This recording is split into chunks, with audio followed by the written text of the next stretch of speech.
If by some chance, some stroke of luck, or some act of God, you have stumbled upon this broadcast, you are listening to The Chivalry Chronicles with your host, Dr. DLH.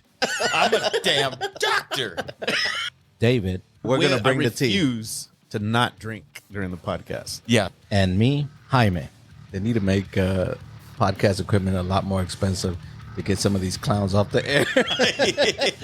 Gather around as we discuss a modern, manly approach to chivalry. So I hope you're ready, because I know we are. So let's get into it.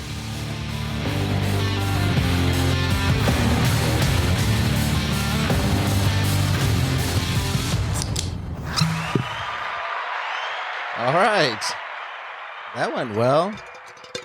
Welcome back, guys. Sound like you're rallying. I know. Rally. That sounded more like a cowbell. Cowbell. That's not a cowbell. That is need ice. more. Come shifting and get it. in my bourbon. I need more cowbell. All right. So, welcome back, guys. I know that we're in 2025 now. This is probably our second show. Wanted to welcome everyone back. DLH, David. Yo. And Sup. so, right. Speaking of, since DLH kind of brought us into it, I thought today we talk about code switching, and we can discuss it with. He thought about it. Yes, I did. I think about everything. What the listeners don't know is, like, I am the brains of the operation, and these two guys are my puppets. And All right. I'll go with that. no, we were talking about code switching. That's why I'll go with that. And we said, hey, let's discuss it on the podcast. I know if you're not familiar with what code switching is, DLH is going to go through a lengthy definition of it and in all his in-depth research and explain it to us. No, but seriously. Yeah, none of that was accurate. There is no research here, but I will give a brief definition of what code switching is. It's when you speak or change languages or dialects or accents in conversation to fit within whatever social group that you're in. So you may wind up speaking in one way towards one social group, but speaking in a different way to a different group. And even though, like we're saying social groups, it doesn't mean different. It can be different groups of friends, but it can also be between, like when you're at home and speaking to family or friends versus when you're in the workplace. Right. And this is different than switching languages, correct? Or is it the same? I think it's like you can, it depends on how we want to view it, right? Or how deep we want to go. But if you have to speak Spanish to one because they don't speak English, but then you have to speak English to another group, technically speaking, that is code switching. Okay. Right. But because of limitations of the group or the way that you think that the group will view you if you do otherwise. Yeah. So I was reading, we pulled it up and it says code switching and what it's used for. One of it said is to avoid, so marginalized communities make code switch to avoid discrimination from a dominant group. Yeah, absolutely. And that is, to me, a very apt description of why you do it. And I think when you're young, especially if you're, I would say minority, if you're Hispanic, speaking from a personal standpoint, like I didn't know English when I came to the United States. I was like 6 years old. And so at home, you speak Spanish. When you go to school, you have to learn English, right? And so you do it as just a survival method. And I didn't really hear code switching until maybe like, I don't know, 8 years ago or something like that, where I was like, oh, it is a thing. Like there's a specific term for that. It's just something that you did as a minority, as somebody that grew up speaking Spanish at home. But I thought that was one of the best definitions or one of the best kind of uses of it. The other one that says to obtain opportunities, people may code switch to improve their chances of getting a job or other professional opportunities. That definitely is one. Yeah, I think that they're maybe the more marginalized you are, the the more disparity between those two codes you may have to evoke, right? Like you talked about one as a survival tactic, Mm-hmm. and if you are going to college, university, you go back to I don't know, whatever neighborhood you're in, and maybe all of your friends are this is a realistic situation, but more into like small time crime stuff, gangs, things like that. Yes. And you're cool with them. You're not in that group necessarily, but if you pretend like you're too good for them, it is not a good situation for you. Yeah. Right. So you have to be able to bring yourself back to that, but you also cannot take that into a college campus. Right. The third one on here says people may code switch to maintain their sense of identity and belonging to a community, which is exactly what you're talking about. Yeah. If you're in an area that has, gang activity, it could be like when I pledge a fraternity, the fraternity itself has certain terms that they use. They'd be like, hey, what's up, frat? That type of stuff. And then when you come in, you're like, okay, that's what they say instead of brother and all this and that. And so you start taking on their lingo. Yeah. Essentially, the way I would put it is it allows you to participate in that circle. So you're at the barbecue with family. Your family has a certain level of education or themes or traditions that have gone on. And some of those traditions and some of those conversations, that it is not acceptable outside of that family barbecue, right? So you switch it. You have to switch it. Yeah. Okay, but is it okay for everyone to just start code switching and then just a random person off the street coming into your barbecue like, hey, David, hey, ¿qué onda? And he doesn't know Spanish or like, is that okay? Can you do that? Would you accept that person?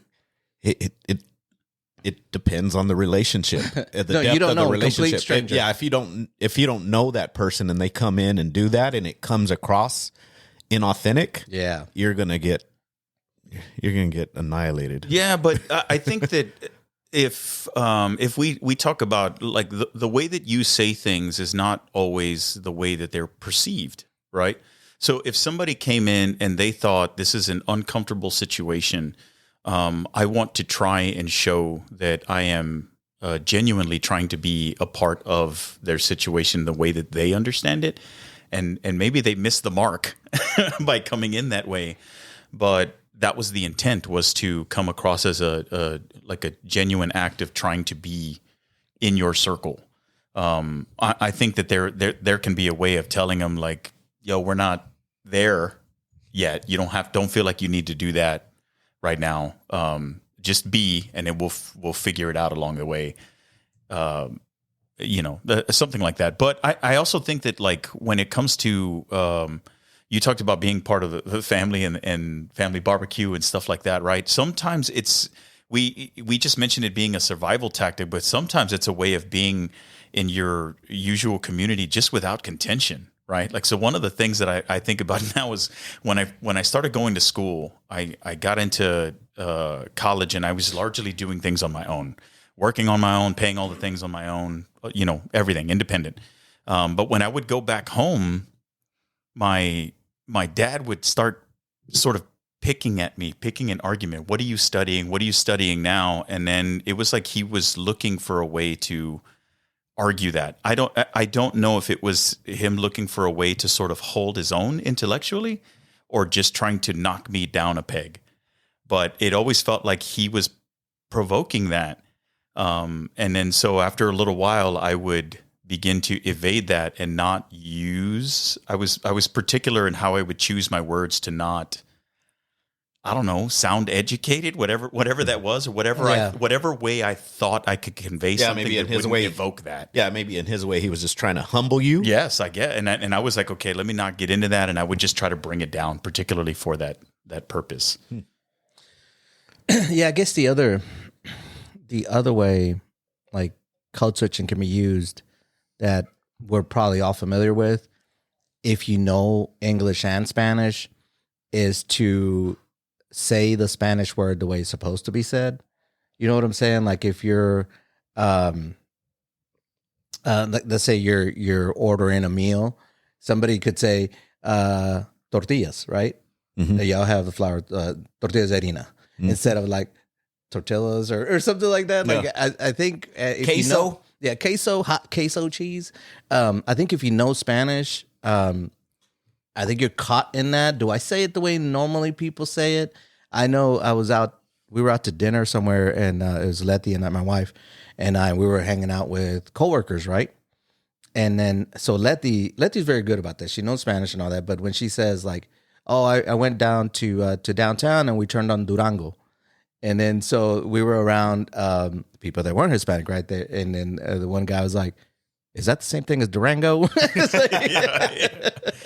But that's part of it. I think as if you know both languages, you're kind of stuck with, do I say it the way it's supposed to be said? Or do I just like toe the line? And you're almost back code switching. Like you're and me growing up in Amarillo, growing up with where? Amarillo. Amarillo. See, growing up and being part of that, and then knowing why my name is David, my brother's name is Michael instead of like a Miguel or David, said as such. Like my dad is Jesus, but whenever he was in elementary school, first grade or something, the teacher called him up to the front and said, "You can't go by this name. We're going to call you Jesse." Damn. And my dad didn't know any better. He's a first grader, and he went by Jesse. And then like my uncle, canceled. Reynaldo, you're not Reynaldo, you're Ray. And it was just at least that's close. It was it was to fit, you know, that particular need within Jesus, that school American. and so forth. But that's essentially why I believe my parents just chose kind of like a David. easy, But generic David, name. I guess David's not bad. Michael, but they're also biblical names. Yeah, so, that's why. you know. That's why because I have a brother named Michael, and when we really, y'all both are David and Michael. Yeah, when we asked my mom, No she said it was creativity. from the Bible. Yeah, and I was like, well, all right, that's boring, but yeah. So throughout high school, you know, I got tired of fighting the teacher, fighting. And so it was Jaime first grade, right? Because first I didn't know English, right? And then they put me in all English classes in second grade. And it was still Jaime. Third grade, it was still Jaime because you have a lot. By fourth grade, all the way Jamie. That's what I was thinking they would have called you early on. And I was like, oh my God, it's not that, it's Jaime. And then, so all throughout high school, I was like, yeah, okay, whatever, that's it. And so my sister-in-law, who's married to my oldest brother, actually they've been dating forever, right? Since I was a kid, like, 10 or whatever. And she still calls me that. And it's funny. Sometimes she catches herself and she'll flip back and forth. But it wasn't until I went to college that I was like, you know what? I'm gonna make a stand, and this is gonna be like, no, it's Jaime. No, it's Jaime. You know what I'm saying? And even when I came down to San Antonio, I was like, I'm in San Antonio because I grew up in Dallas. People know Spanish here. Like I remember hearing Spanish at a McDonald's, which I was like, wow, that's pretty amazing because you don't hear it that much in Dallas. And so even when they mess up my name here, I'm like, come on, man. Like we're in San Antonio. Like you're halfway to the motherland. Like you should know how to pronounce that. But it's kind of like you have to. I guess you want to. I don't want to say assimilate, but you don't want to ruffle feathers either. Yeah, and I think that I started off just kind of trying to fit in with whatever the norm was within, let's say, Amarillo. And as I got older, it was more like in getting some of the context as to why. Then it's like, well, wait a minute. Now I want to take some of this back. So I do say whenever I say my last name, everybody in my family, even though my mom and dad speak a heck of a lot better Spanish, they'll say Rodriguez. I say Rodriguez. And I mean, I can barely survive speaking Spanish, but I do those things for streets here in town. I say culebra, culebra. I do those things as a way to kind of get back some of that and set an identity for myself that says, I'm proud of this. I'm proud of where this came from. Right. And I'm taking it back. Even with work, and this kind of, I guess, starts veering off a little bit on the code switching, but with work, I know whenever I started my role in my at my current job, I travel quite a bit, and people they weren't picking up on a Texan accent from me. Really? And they would ask where I was from, and I'd say Texas. And so I started doing some subtle things that I've carried on. Like I never used the word howdy until I started my job. I had never used the word howdy. I had never put on a pair of cowboy boots, even though I grew up in Amarillo, Texas. What's wrong with you? He wears chaps in the workplace. But it was now I embed some of those things into my talk. Now there are some Texan words that I've also removed, like yar. What is that? Is that yars? Like meaning is that yours? Like I've never heard that. Really? I've never heard that either. Yeah, I don't know if that's a Texan thing. It is a Texas thing. No, that is a Texas an illiterate thing. And then instead of saying orange, of course, I was orange. Orange. Yeah. That's orange. Well, now you're just talking orange. inflection and how you. Yeah, but at the same time, whenever you're aware of what you do or how you say things, and you're trying to fit within how you want to be known or how you want to fit within that circle, that's where the code switching kicks in. Now, right? you said that this point was going away from code switching a little bit when you started talking about this point, right? Yeah, for work. It is spot on. I think that yes, it's spot on because it's relevant. I think in the way that we consider power dynamics, right? When you feel like there is someone who has some sort of power over you in that context, you're more likely to conform to what you think they need or want to hear. As you stay in it, let's say it's even a professional context, and you do that, you're in that particular code switching, you go from wherever you are, you speak the language that you think you need to speak within that professional environment until you get enough raises where now you have enough people under you who need to code switch to fit what they think you want. Yeah. And then eventually your comfort level, you get to start saying the things the way that you want to say them, and the people around you have to learn that about you. I agree. And I don't know if you've shared it on the podcast before, but how going back to your name, and I remember you telling me the story of an engineer that was from San Antonio. No. So the story is, the summer before my senior year, I got a scholarship to attend Lamar University, and so I was down there for a couple of months taking classes, like college courses, and there was a bunch of students from all over Texas, and so I met two guys from San Antonio. They were from South San, right? And because it wasn't just Hispanics, it was like everyone, right? It was Minority Scholars Institute. So you had Hispanics, you had blacks, but when I met those two guys, they were really curious about me, and because they're like, okay, you're Mexican, right? I was like, yeah. Born in Mexico, yes. And it's like, so why do you let them call you Jaime? And I was like, man, I got tired of fighting it. And he goes, no, you have to keep your name. That's your name. And so when I was talking to them, they were so like super proud, like, they had all this pride with Mexican heritage, which I do too. But they saw it as like, no, man, you need to take back your name, like kind of like you're saying. Yeah. And I was like, you know what? It's been a long struggle here, but I'm going to do that, and those two guys, I don't know what happened to them, but they were from South San. And they were cool as hell because they, when you speak to someone, I always had the issue where if I started talking to you in Spanish, then I can talk to you in Spanish whenever.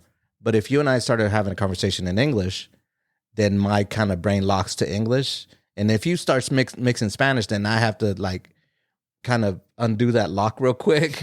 And so with them, no, we spoke Spanish all the time. And so it was kind of cool. But yeah, it was two students from South San. They were like, no, man, you need to change that. You need to go back to your name. That's your name. And so I did. I was like, you know what? You're right. I need to start doing something about that. And so from then on, I was like, no, I made it more of a point. No, it's Jaime. Yeah. I think in principle, that's a good, individual constitutional thing to do, right? Is to you have to know where you're going to draw the line. Right. But then you also have to know that sometimes when you draw the line, it may come with consequences. No, it will. So I can't cite to you specifically these research studies, but I do know that there is research out there that talk about whether it's home ownership, jobs, like name it. If it's out there and you apply for whatever it is with a black or brown sounding name, you're less likely to get whatever it is than your white counterparts, right? Like that's just the nature of our institutional racism that's out there. But anyway, you stick to your guns and like it's Jaime, not Jamie. Yeah. And you know that you may never actually know. You could apply for something and just not get it, but you don't know whether they have. They just bend the corner a little bit and put it in the other stack. That one, there's something about that one I don't like. So, going on along with that, I had an issue with my name being quote unquote anglicized, right? To where when we had kids, like my son's name is Joaquin, and I made sure to get a name that was deep rooted in Mexican heritage and also hard to anglicize. Yeah, because some people try like Jack, no, Joaquin, and then we get so many misspellings, right? They spelled it with a WWOAKEN, like Joaquin, WALKING, or walking, like walking. but I was deliberate in his name. There's also a poem that goes, "I am Joaquin," that I love, which is a good one. Yeah, I love that. Yeah. And so it was actually that one that we were going to name SIE. We were going to name him Joaquin. It was one of my favorites because of that poem. Yeah, that poem is great. If you haven't read it, go check it out. But his name was very deliberate in that. Liana, my wife had a friend that, but it's still hard to, she hates it when they call her Liana and sort of other crazy names. Yeah. But we were very deliberate in our kids' names. I think that's similar to us because my son is SIE. Yeah. When it gets anglicized, it's SI. Does he go by Bob? And then there was a while too where he would correct people. It's SIE. Really? It's not SI, right? And so now even though he may not know the term code switching, he does it. Oh no, because there's sometimes where he will say that it's SIE is how you say it. Usually when somebody is aware enough to say, is that how you pronounce it? And then he'll say, actually, it's SIE, right? Right. Eliana is my daughter's name. So it's kind of this, I guess the same situation. Hard to mess those up. You do get some people that can't pronounce it and try to, but. Right. There's plenty of examples of it. And I think you're right. Like you do it as a kid and don't even know you're doing it. It's just the way you're kind of just your survival techniques. So that brings up something to mind here. I want to ask you both. Okay. Since we're talking about maybe not recognizing when you do it, right now on the spot, can you think about how many types of code switching you go into in your current life right now? Not forever. I'm not talking about your entirety, but I mean like even today in the last couple of months. Yeah. How many different codes do you need to speak in? Oh, shoot. Probably like 3 or 4 just right off the bat that I can think of. What are they? So I think when I talk to family, it's a whole different, when I talk to my brothers, we have our own kind of the way we express ourselves. Of course, at work, you have to have, the professional person that answers the phone. Okay. Family and professional. Yeah. Those are 2 common. And then you're not professional, but you're also not as, for the lack of a better word, vulgar with your wife, right? Your wife and your kids. You have a different way that you talk to them. Okay. Yeah. So core family, extended family, professional. Yeah, professional. And I guess just whenever you meet new people, you kind of tone down everything about you. Yeah. Well, would we call that a different code, or you sort of floating? It's not professional though. It's none of them until you can identify it. you're just sort of It's like your common folk speak or whatever exactly. your public face is. I was talking to one of my coworkers. He's a good friend of mine now. We've been friends for 18, 19 years. He got hired at the company that I worked at, and he's also an engineer. And we're talking, and I was like, "Hi, man. We had to go to Houston. Right, it's a long drive, so it's really, man. If you ride with somebody for like hours that are just like dry, and it's really bad. But we just had to this one time, and so we get in the car, and I'm driving, and so we just start talking. Right, let me start chit chatting with him, and he's like, "Hi, man. So where you from? Like where'd you grow up?" I was like, "Oh, I grew up in Dallas." "Where exactly?" He's like. I was like, "Well, it's Pleasant Grove." He's like, man, you from the Grove and shit. I know everybody. And I was like, and then you're kind of like your barriers come down a little bit. I was like, okay. He goes, "Man, I got family in the Grove."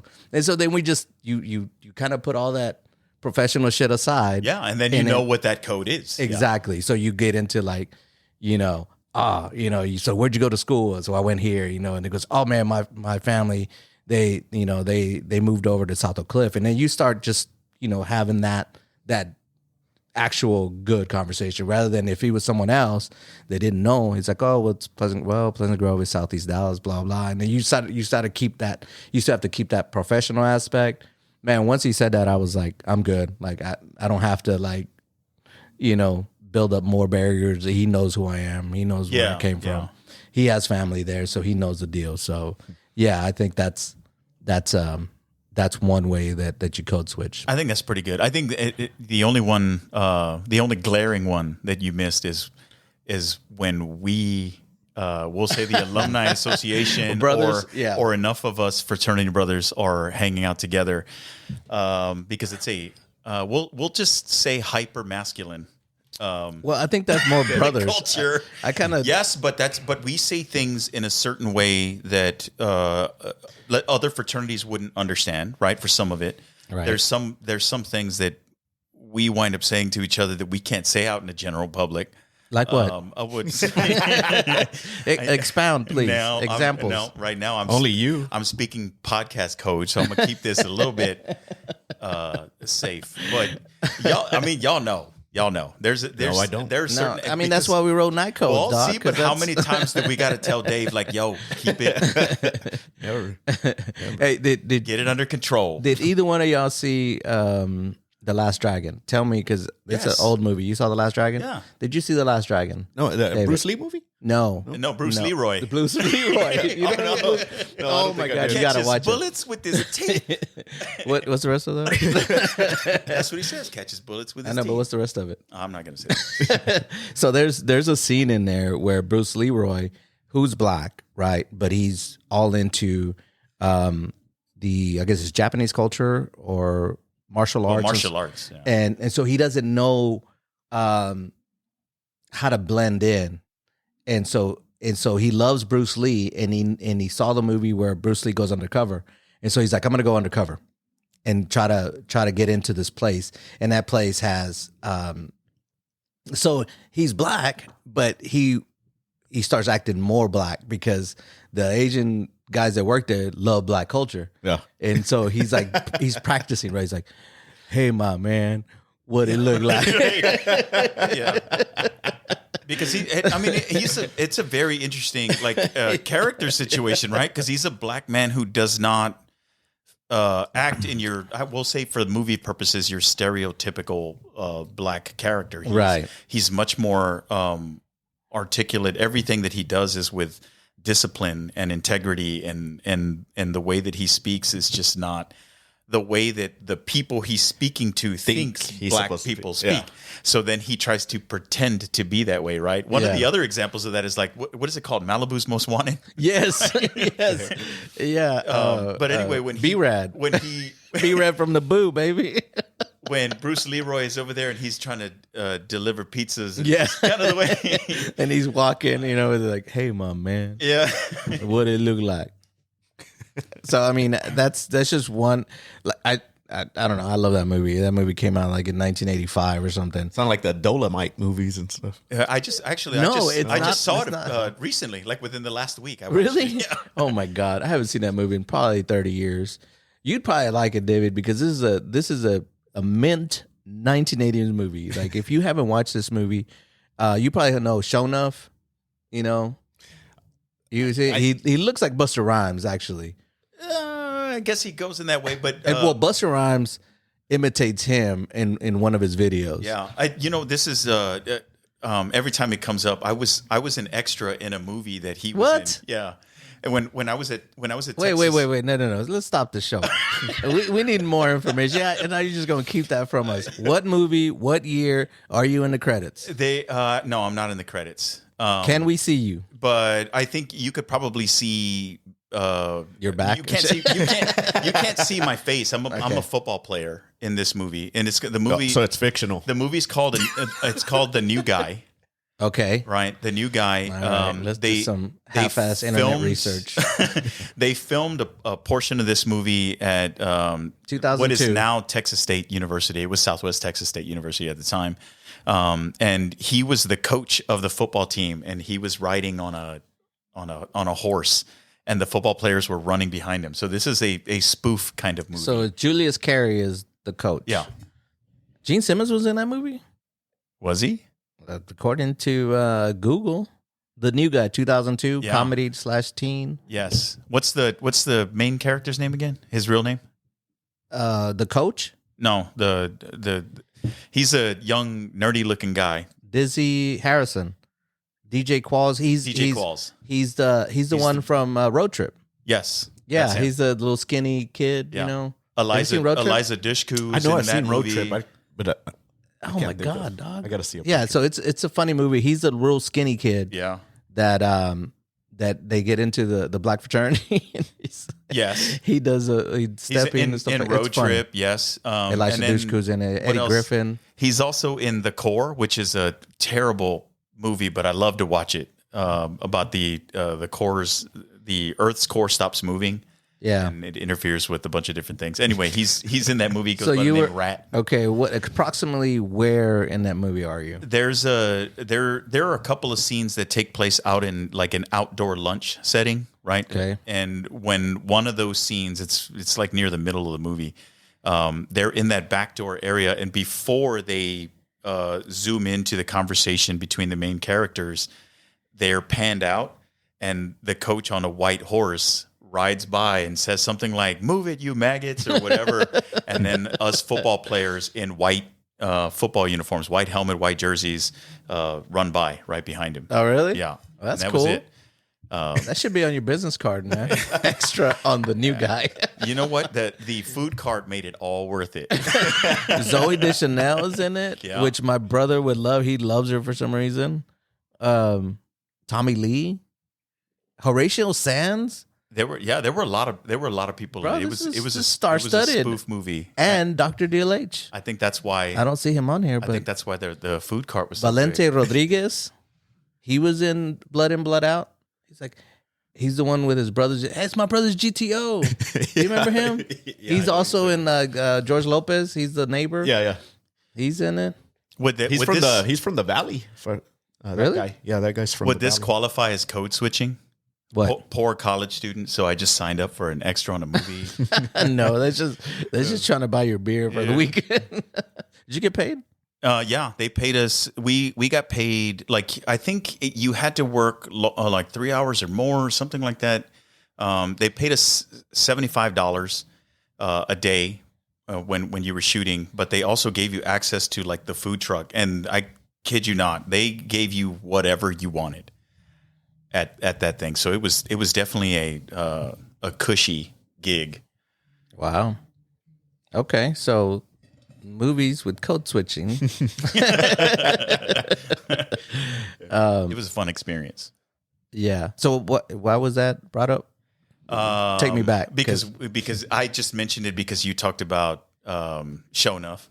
Oh, okay. That's the coach. Oh, okay. That's a tie-in. Okay. Yeah. I thought it had to do with code switching. No, it has to do with the main character. But it makes you wish you had long hair so you could do that Shogun. The Shogun Harlem. Am I not the baddest? Am I the prettiest? Here's something to get back on topic, and it's a question. So I don't know about you guys, but if I am walking past a minority, my head does the what's up. The up. Yes. Whenever it's a Anglo. Yeah. And I walk by them. It's you nod down. Yeah, I nod down. You guys do the same thing? Yeah. I think clearly we all know this code. So I wrote about this on Facebook. I'll have to find it, but yes, there is a distinct. When you say I need to talk to you, you just kind of do the, tilt like to the side. tilt to the go, and let's in the direction. Yeah, let's adjourn to the. I'll find it, but I did some research on the different ways because it said that people like somebody that's white would take it as a little bit of not disrespect, but didn't understand it when you would do that. It's someone you know what I'm saying, and they don't know what to do with that. You know what I'm saying? So you kind of, I think it's a trial and error. You end up coming across that, but originally you as a kid you probably wouldn't do that because you're used to just say, hey, what's up, right? And oh man, let me find it. Y'all continue, and if I can find it, I'll I don't know. I honestly don't ever remember thinking about it and deciding on purpose that it was something that needed to be done. It almost happens. It just natural. happens. Yeah. And I kind of brought it up too because you had to pose the question like throughout the course of the month. Yeah. How many times are you aware your code switch? And I had the same ones as Jaime, but I was also thinking, even whenever I'm walking outside and just walking past a certain group, and I'm ultimately deciding if I'm nodding up or nodding down. Yeah, but I mean, even making assumptions, right? Like if you exit your house, your apartment, whatever, and you start, walking down the block in your own neighborhood, you see somebody walking in the other direction, you make a judgment as to whether they can be a part of that neighborhood or not, and then you either give the heads up nod or you give the heads down. And if you notice, the heads up nod goes back even further. The more you're connected with them. And I found it. It is night code number 19. There's a night You're code welcome. on this? Yes. Prior to addressing brothers, all brothers shall be aware of the multitude of head nods. They are as follows. It says, head nod down is for acknowledgement, as in a downward head nod communicates that I acknowledge you exist and we have noticed each other existing. A head nod up is for recognition. An upward head nod communicates that I know you. Head nod to the right is to let us adjourn to the nearest room and discuss a private matter. And a head nod to the left is let us retire for the evening. And so there you go. Those are the I'm out of here, bro. Yeah. Right? Yes. Yeah. And so the right is like, let's go. Yeah. And so night code 19. So it all comes back to night code, sir. What 9? Well, I mean, I do, 8, 7. I do know that the head nod down is it was common because when you were wearing hats, it was the tip of the hat, right? Yes, ma'am. Yeah. Well, it went first from full removal. You had to remove the hat, and then it just went to a tip, which was like I would move my hat, but you know what I'm saying, so I'm just gonna tap the hat. Got too lazy. Got too lazy. Yeah, but where does the upward come from? You know, probably the same place that a grito comes from. So a grito is a ay, and then you reverse it, and it's that was a terrible one. If you're gonna bother, do it. It was terrible. Yeah, that was. But yeah, still, I think we're gonna isolate that clip. When you do it backwards, it's a grito. Oh my God! Come on now. You're stretching. No, it is. What's backwards? Yeehaw! Put it backwards. It's a grito. Oh no, that's a reach if I ever. Oh my God! So wow. So back to code switching. Yeah, they're code switching right now. Yeah, right now they know what I'm talking about. They're over here. We're having to speak over here dating. nodding up. They're over here nodding up right now. So what's up? No, we're nodding no right now. Nodding up. No. So we did talk about different movies that had code switching. The Last Dragon was one of them that I remember, just because that movie we saw so many times. It was crazy.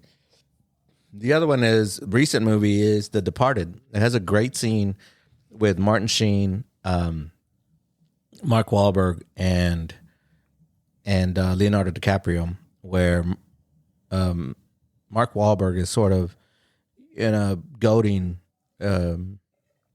Leonardo DiCaprio about him, dropping his R's, and when he hangs out with his dad in the Southie projects, and when he goes to his mom's, that he's your prep school kid, and so in that movie you'll see him go from yes sir and all this and that to like complete Boston accent as he goes undercover. So that's another one.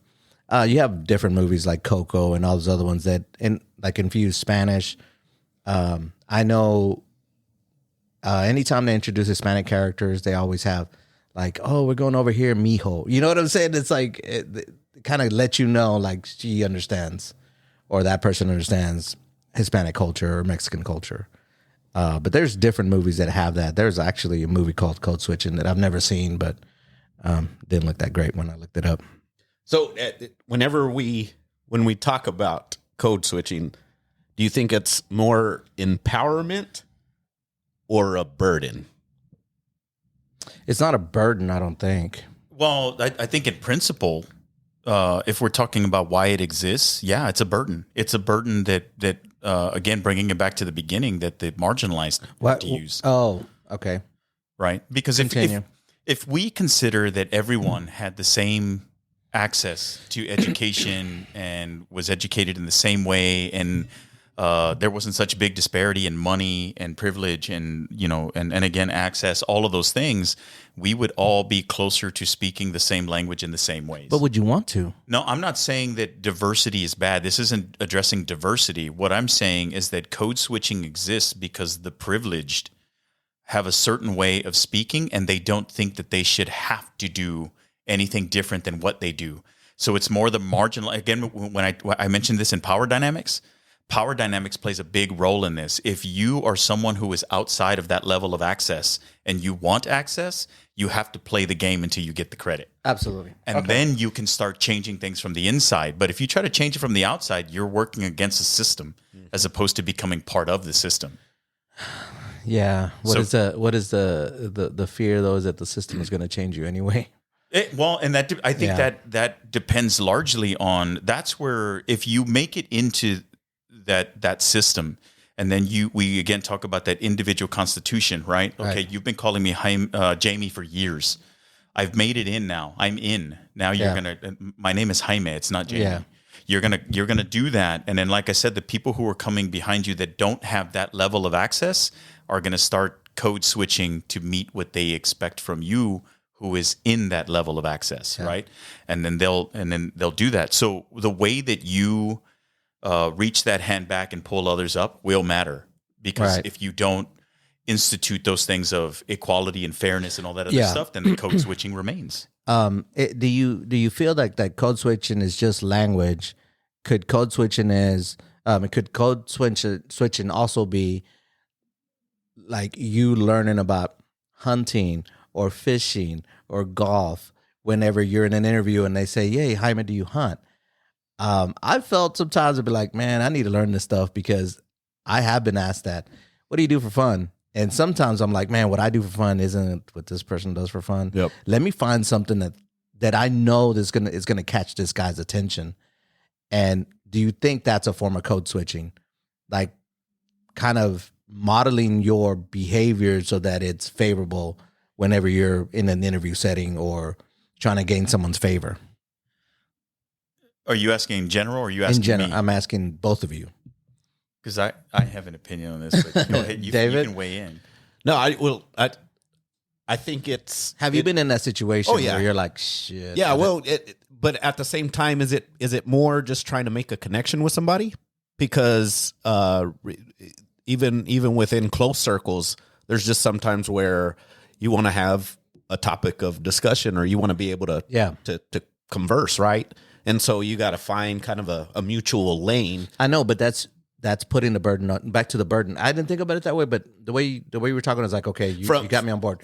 But it's a burden to you. Yeah, and from a workplace standpoint, or it's a burden on you to fit in. If you're trying to move upward in anything, for that matter, and you're trying to conform to get to that next step, it is a burden, because now you're having to figure this out whenever the You're end of the having to day, move, it yeah. has nothing to do with the actual can I do the job? Yes. It's not the larger context. It's very specific to the group, the specific group Yeah. that you're and it changes but then- based on the but- person you're in front of. Exactly, because then that person, if you don't have that connection, you're probably thinking, well, they don't want to have me around because Yeah.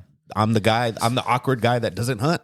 Yeah, I don't think that it is code switching in the same general context that we're talking about in the larger frame, right? General society.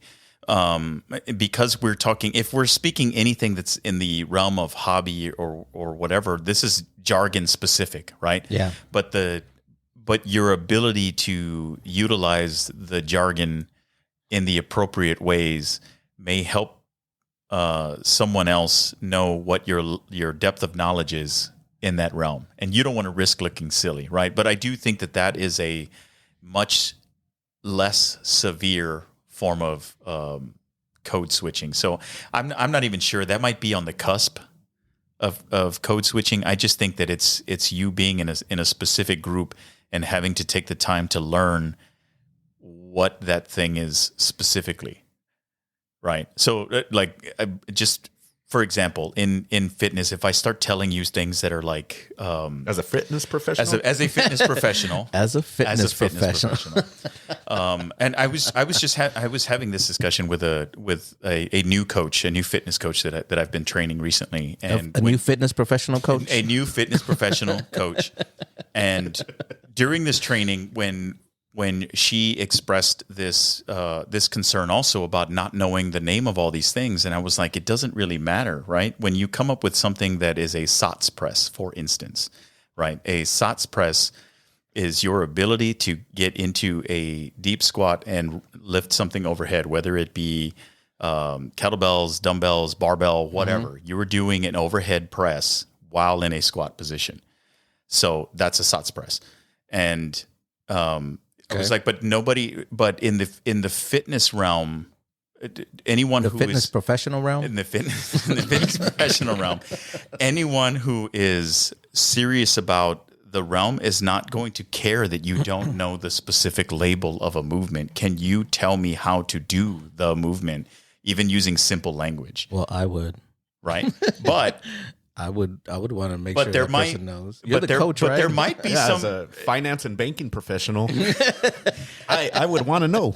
Well, see, but if you go into a fitness class being taught by a fitness professional, like even if I told you nothing else and I told you in this next 40 seconds worth, I want you to give me a SOTS press, everybody's going to be like, what the hell is that? Yeah. That doesn't matter as much. You know as, the lingo, but you still fat. Well, right. And so essentially the label doesn't matter. I have to be able to tell you how to do the movement, but I don't know if there are other groups that might be like, haha, he doesn't know the name of this, or Right. I don't know. So I don't. You know what? Since we're talking about code switching and all that, but since you brought up the topic and you are a fitness professional, I want to read you something, and I want your fitness professional opinion on it. If I have one. You will have one. Okay. You have opinion on everything. Come on now. Do I? Yes. Okay. Yes. Listeners, please. That's probably true. Yeah. I'm gonna ask your wife, and she'll let you know. Yeah. That's so probably true. we were watching a movie. It's called Smile 2. It's a horror movie. It's actually it's pretty good. Like my daughter and I just started watching horror movies a long time ago, and so this was just the new movie that we watched over the break, right? And one of the characters says this. And then I want you to decipher what that means. And it's not hard. It's just the wording to me was off, that I had to remember it. And then when we stopped watching the movie, I went back and looked it up and wrote it down. And this is what she said. And he grabbed this metal gym weight from like a bench press. And then he just smashed his whole face with it. As a fitness professional. Yeah. Is that how you would have worded that? Grabbed a metal gym weight from like a bench press. Well, I know what it is. I know what it is too, but isn't it like really wordy to just explain a weight? Well, but what kind of weight? What kind of weight is it?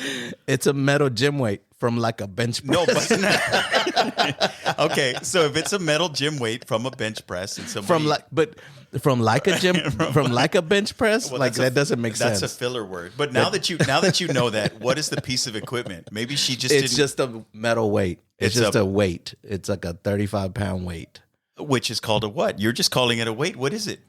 It's a metal gym weight, which I don't have a problem with it. The problem I had was from like a bench press. Yes, but that tells me but that tells me which specific item it is. That makes you go from No, it's one of those like, okay, so not squats, not overhead press, not deadlifts. It's specifically from press. like a bench press. Yeah, a bench press. That's terrible. It's which terrible tells wording. me it's a barbell with plates on it. No. All this was the weight. Yes, they grabbed a plate. A plate, yes. That's what they meant. So Metal if weight. but if you don't know metal weight plate. So if you don't know that it's called a plate, though, they just grabbed a metal weight. So I think that she from would like have, a bench press. if she would have just said metal gym weight, I think everybody understands what that is. But when which she one, said though? from like a bench press, I think if you ask all your gym bros, and if you're really trying to bring this story home, they would be like, yeah, but which one? Because some might hurt more than others. all I know is when we're watching the movie, Joaquin and I looked at each other like, what? From like a bench press. That's what like drew me into like what? That's like, what makes it horror. Oh my God. Yeah. And Anyway. and that's the story right there. She said from her treadmill, from like a bench press. from her stair climber. So what is our board approved? Or So board approved. Code switching. Is it a burden? Is that what we're gonna? No, I'm trying to flesh out a emotion, a verdict. Yep. Yeah, I mean, again, that's my opinion. It is a burden if we want to recognize it as to why we have to do it. But is it a necessary one? Yes, it's Also, a necessary yes. evil. Do you? It's a burden that could be used for empowerment. Okay, but do you code switch to podcast? Yes. I don't know. I think that would be a marginal one. I may not. I think the thing I like most about podcasting around you both is that I get to say things in the way that I would generally say them anyway, just probably a little less profane. Because again, in this hypermasculine realm, we have a tendency to be a little more profane than we would be on the podcast. So, sort of. Okay. I'm just more refined. Oh my God. Oh my goodness. That's not code switching. That's just lying. That's lying. All right. So board approved. Code switching Is a thing. is a necessary evil that can be used for empowerment Or survival. or survival. Yeah. Right? Correct. You good with that? I'm good with that. All right. Well then, board approved. Thank you guys. I appreciate you sticking around this long. And join us next time for a totally different topic.